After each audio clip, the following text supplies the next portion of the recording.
We enter a brightly lit corridor and try our best to blend in and stick to the few shadows in the room. We manage to escape the corridor without incident and reach another open hallway. A guard stands in the center of the room, making his rounds. Zack signals for me to stay back as he sneaks up on the guard. I stay back and give Zack space. He has far more experience in this sort of thing than I do, so I'm happy to follow his lead. As he gets close, he jumps the guard and covers his mouth as he disarms him. I rush over and help him secure the guard into a more hidden alcove.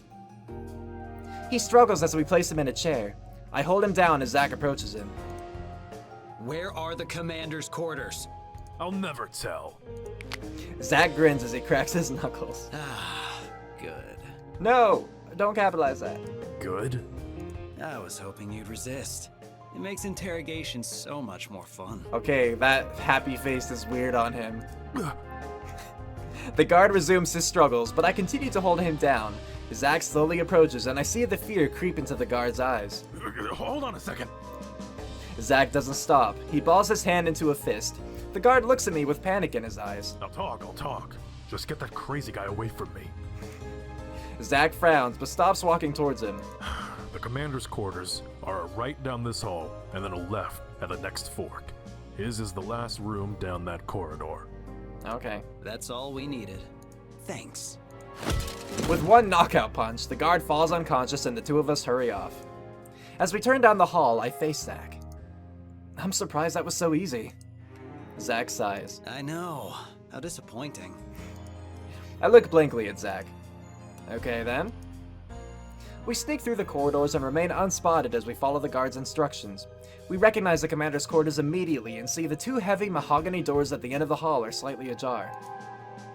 Why are there no guards in front of the quarters? Isn't that suspicious? Not if the commander's got a woman in his room. Fair point.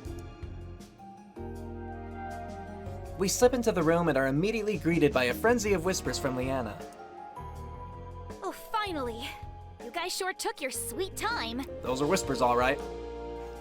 Calm down. We got here as quickly as we could. Where's the commander? Liana points to a locked door. That must be the bathroom. He went to freshen up.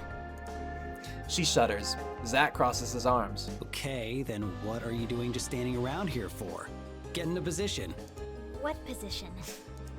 Zack points to the bed and Liana pales. You can't be serious. Do you want to jeopardize this operation or what? How would posing on the bed help with this operation? Because while he's very distractedly approaching the bed, we'll be able to knock him out from behind. Quick and quiet, and not alerting any guards. Liana sighs, then lacklusterly climbs onto the bed. She lays down on her side and props her head up with her arm. Like this? It's definitely working as intended. Let me show you how it's done. Yeah, whatever. I don't like either of the bottom two, but I feel like the top one is super pervy. Like, it's not, yeah, whatever, but I'm not gonna, like, go up and do it myself, and then he's gonna step out, and I'm like, well, hello, you know? Like, the top is the most appropriate, I think, for the situation. I can't help but stare. The curves of her hips draw me in alluringly as her sultry eyes invite me to go to her. What was the question? Despite the circumstances, Liana blushes under my stare and scrambles off the bed. Zack frowns. No, that's not right at all. You have to be more inviting. Zack lounges on his stomach and bends his legs up at the knee as he rests his head in one of his hands. This is the most effective pose. Are you kidding me? You look like you're sunbathing at the beach. That's not alluring at all. You don't know what you're talking about, woman. I think I'd know a thing or two more about flirting than you would. I don't know, he got the map from the bearded man, or the eye patch, but I don't remember what it was. Oh, please enlighten me, sailor. Liana's face flushes at the memory. She's about to argue when the door to the bathroom flings open. A looming man stands in front of the door in nothing more than a too revealing Speedo. Apologies for the delay, my sweet. I wanted to make sure that I was in.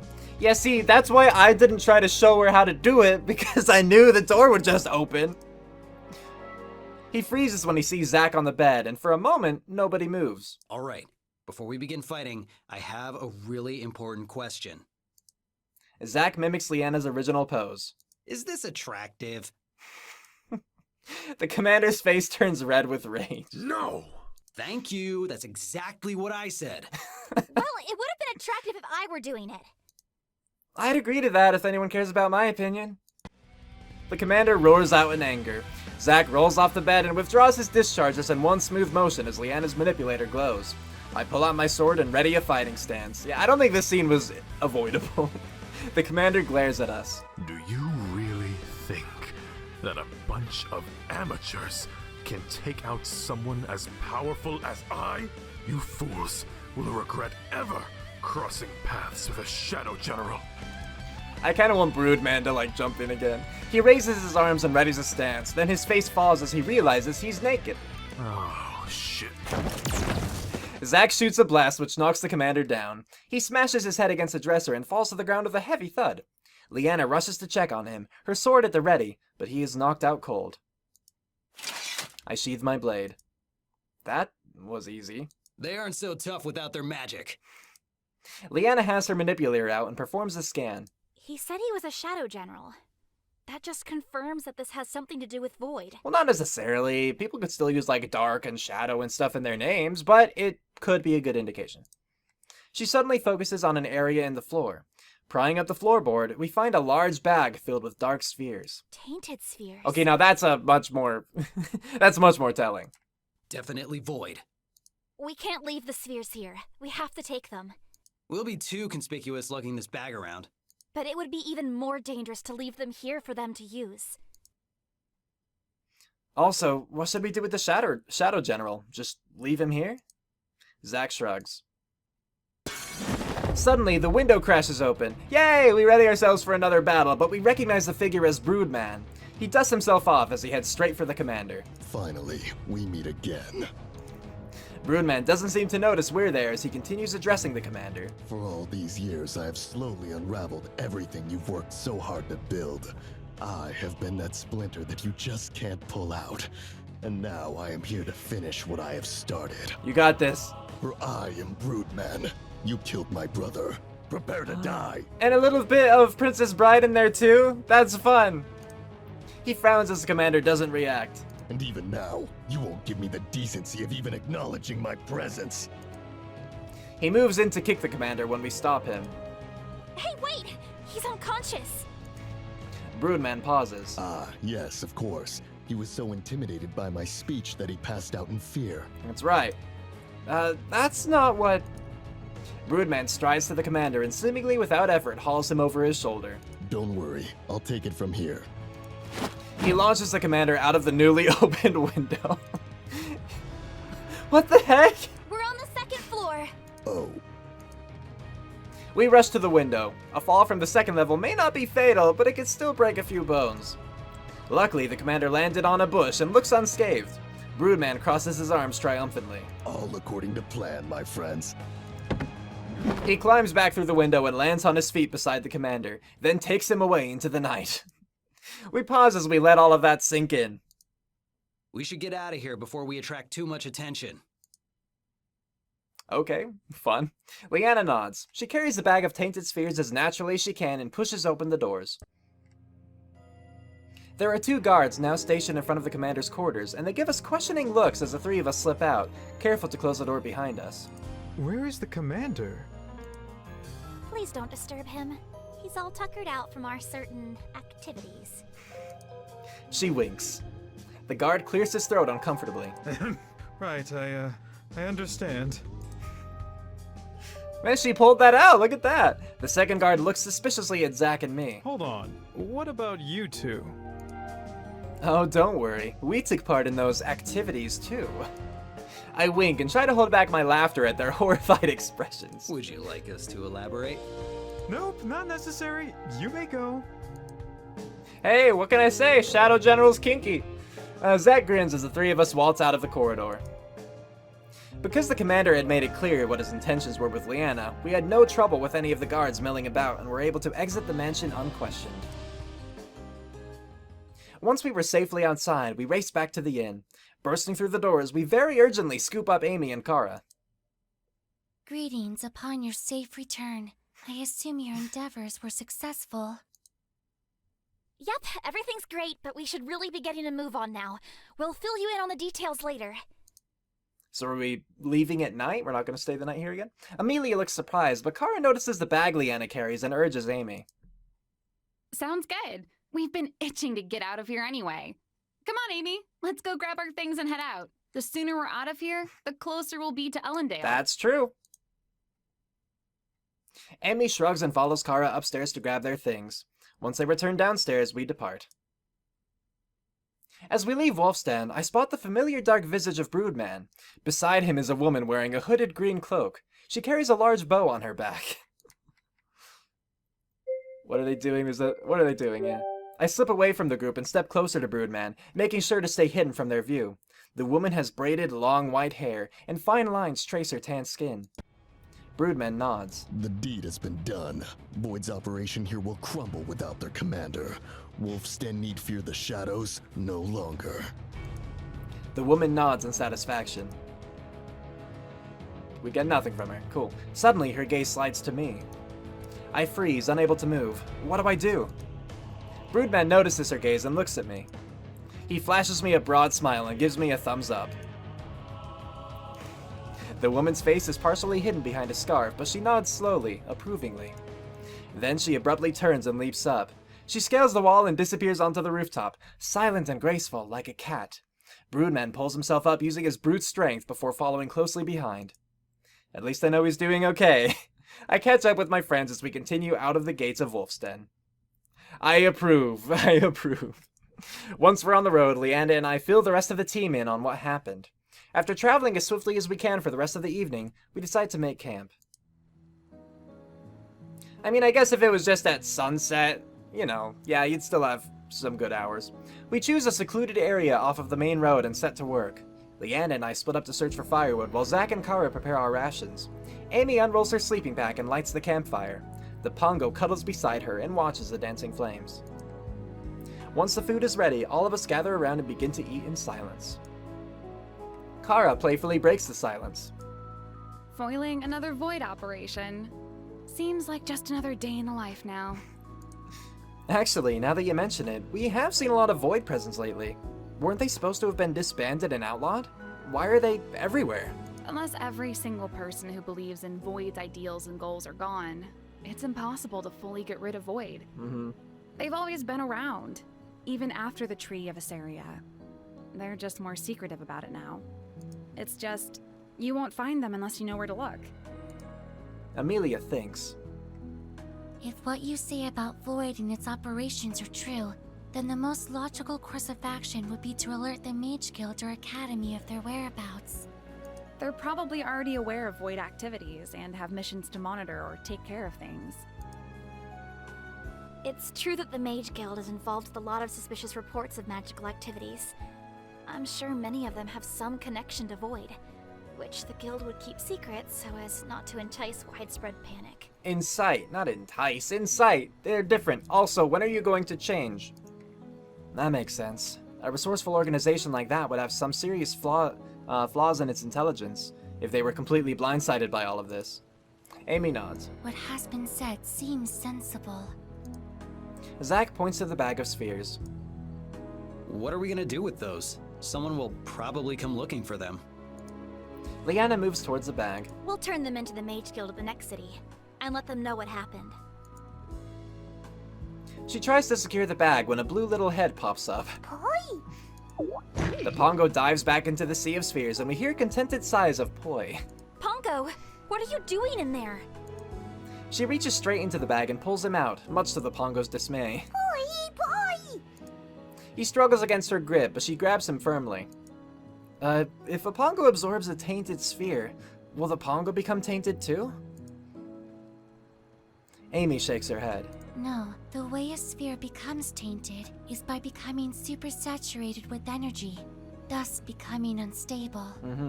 A Pongo's absorption of energy is to turn sad energy into fuel. He is unaffected by the type of energy absorbed. Well, that's good then. Kara looks intrigued. She shoots closer to the Pongo and tickles him. He giggles. Huh, I never knew that. If that's the case, why aren't Pongos used against Void? Send them into Void establishments to absorb the tainted spheres. Absorbing spheres doesn't happen overnight. And when a Pongo is full, he'll stop absorbing energy. just like how we can't eat anymore after we finished a meal. Perhaps in a span of a couple months, a Pongo could remove all energy within a tainted sphere. So wait, if you had a Pongo as a pet, you could just have a tainted sphere and that would feed them for months? That's awesome. Exactly. The process is just too slow to be effective during a battle. The Pongo manages to wiggle out of Leanna's grasp and plops down beside me. He stares longingly at the bag but makes no move to return. We finish up eating and begin to clean up. Afterwards, I stifle a yawn. The stars shine pinpoints of light amidst the black sky, and their comforting glow makes me even sleepier. We've had a long day. As the rest of the group also gets ready for bed, I crawl into my bedroll and close my eyes. The night is still, and gradually I can hear the soft breathing of my friends as they each drift to sleep. A gentle shuffling noise has me blink open my eyes. I see the Pongo slip out of Leanna's bedroll and tiptoe on over towards the bag of spheres, glancing back every so often at her sleeping form to make sure she doesn't hear. When he gets close, he shuffles the last few inches to the bag and scrambles inside. The last thing I hear is a purring of poise as I drift to sleep. Aw, happy little Pongo gets his food. Good for him. I wake up. That was a crazy day yesterday, but we somehow managed to pull through.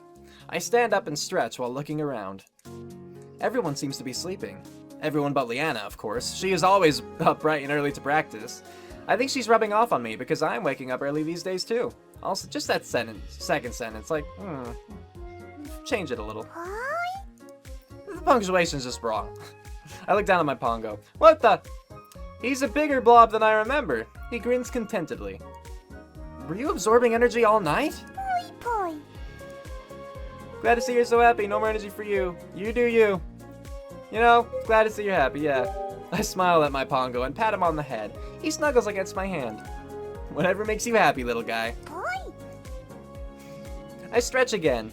Ever since I got into the routine with Leanna, I look forward to our morning spars. Between the magic training and sword training, maybe I could eventually become a mage knight. Won't the people back home love that? Because I'm so intent on getting back home, you know, huh? Yeah. It doesn't take me long to find Leanna, back in her usual outfit. Good. She sits cross-legged with her eyes closed as if in meditation. Her crystal glows in her manipulator, but otherwise she doesn't move. As I move closer, she breaks from her trance and gives me a warm smile. Good morning! Hey, just practicing energy channeling? She nods. I was just waiting for a certain someone to wake up so we could spar. Sorry for keeping you waiting, milady. What if I don't want to spar? It's Yu-Gi-Oh! Reference! Top one. We'll be playful without being too weird. I wear an apologetic smile. My apologies. I should not keep a lady waiting. Leanna giggles. Aren't you quite the gentleman? But don't think that means I'll go easy on you. I ready my blade. I wouldn't have it any other way. We'll start with a standard spar. Cool. The goal is to knock your opponent to the ground. Ready? I assume like we've always done. My grip tightens around my blade. I nod. Let's go. We dash towards each other and our swords meet in a metallic clang. Leanna spins around and swings her sword towards my side.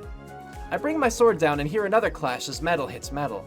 Then I push her blade back as I move to strike. Leanna easily parries it as she knocks my sword away, creating an opening. I manage to dodge her strike just in time. She ducks low to avoid my retaliating blow and thrusts her sword again. We continue to dance back and forth as the duel progresses. I can feel myself improving. I'm not having as much trouble defending against Leanna's attacks, and I'm able to get a few jabs of my own in too. Beads of sweat cover Leanna's forehead in a light sheen. It doesn't look like she's using her wind magic to buff her. Leanna matches my intensity, something she does every match. Just as I feel confident I have the upper hand, she increases her skill level and I have to scramble to keep up again. Regardless of my improvement, I still haven't been able to beat her in a single match, and those statistics do hurt my pride a little. Maybe if I can distract her and catch her by surprise, I'll have a better chance of winning a match. I've been playing by Leanna's rules this whole time. Maybe it's time to take a play from Zach's book. Do whatever you need to win. It's okay, I don't mind being a loser. Initiate Operation Distraction Tactics. You know, I think it would be good try some of that, but I don't know what I have in mind. Initiate Operation Distraction Tactics. That's pretty vague. That could go anywhere, you know? But I'll do it.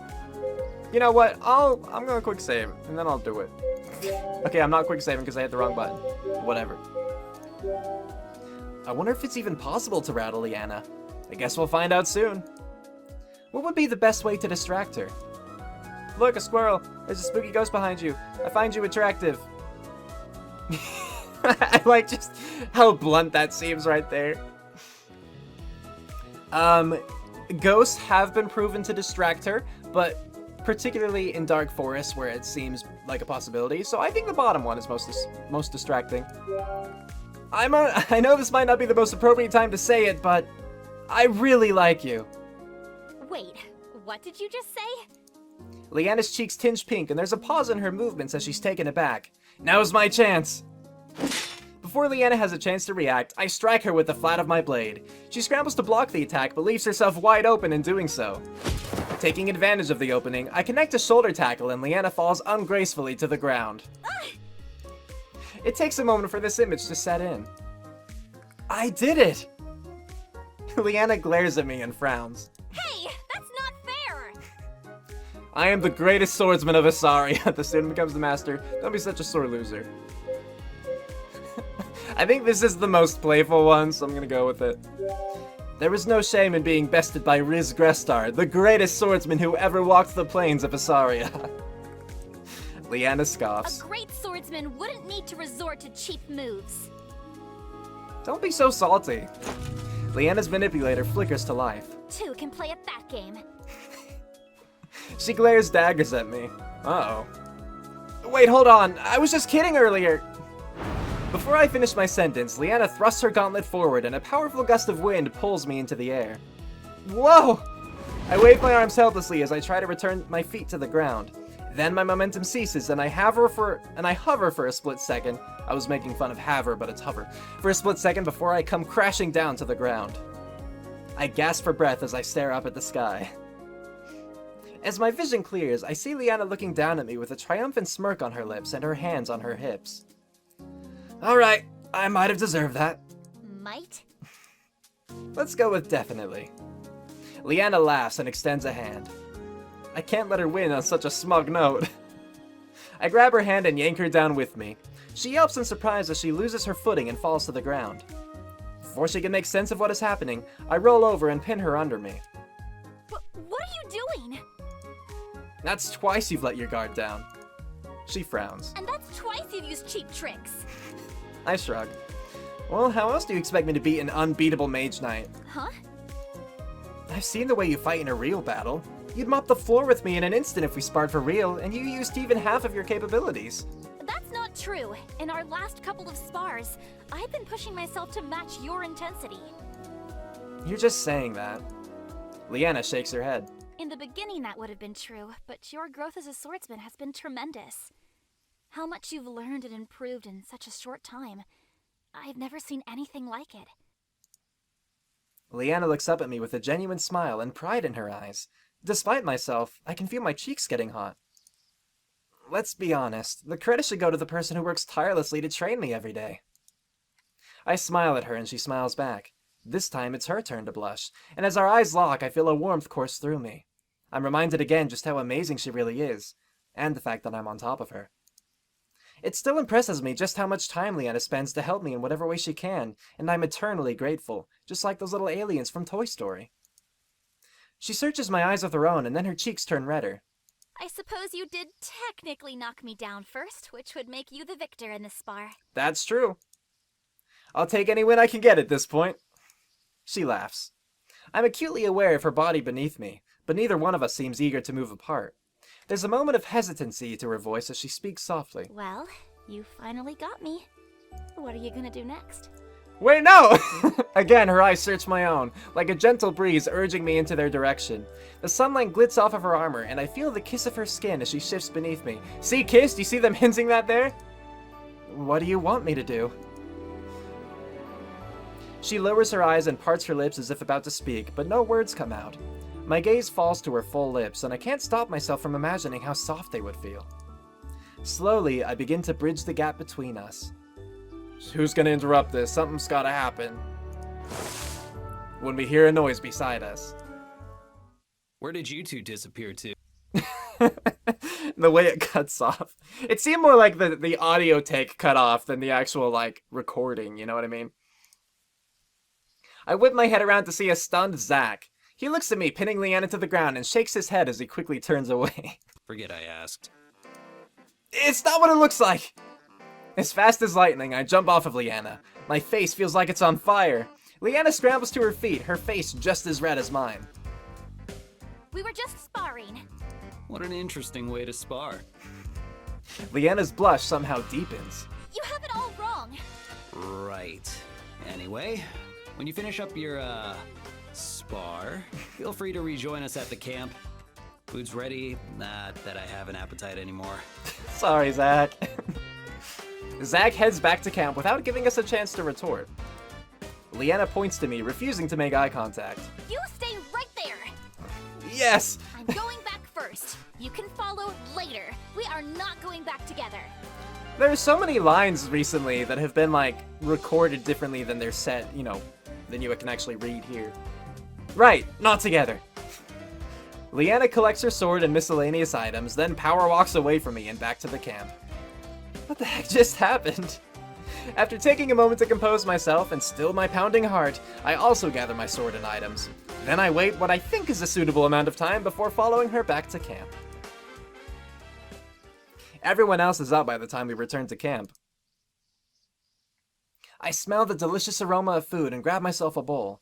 Once everyone is served, we sit down together to eat. Leanna makes it a point to sit as far away from me as possible. She stares hard at her food as if it's the most interesting thing she's ever seen. I glance around at the rest of the group to see if anyone takes notice. Zack remains expressionless. Amy occasionally glances at Leanna and then at her own bowl of food as if wondering what it is Leanna's seeing.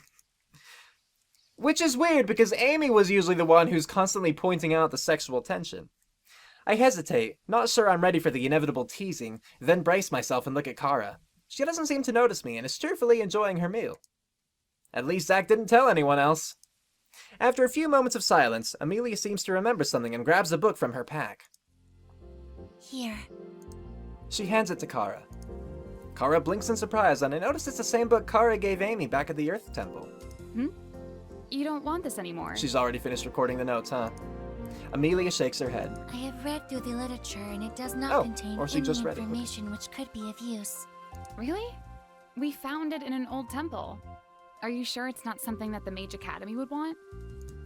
Amy shakes her head again. The text is a subjective moral lesson in the way of a fictional story about an adolescent.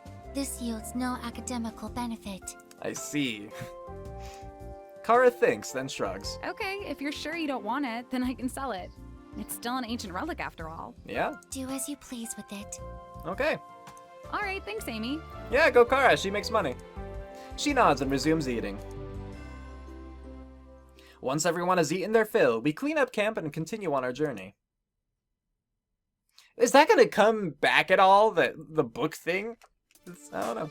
We travel together for quite some time, because I had completely forgotten about it, you know. Finally, the sun begins dipping low and streaking the sky with sizzling pinks and yellows. Rocks crunch under our boots as we continue down the path. Cue outro, go!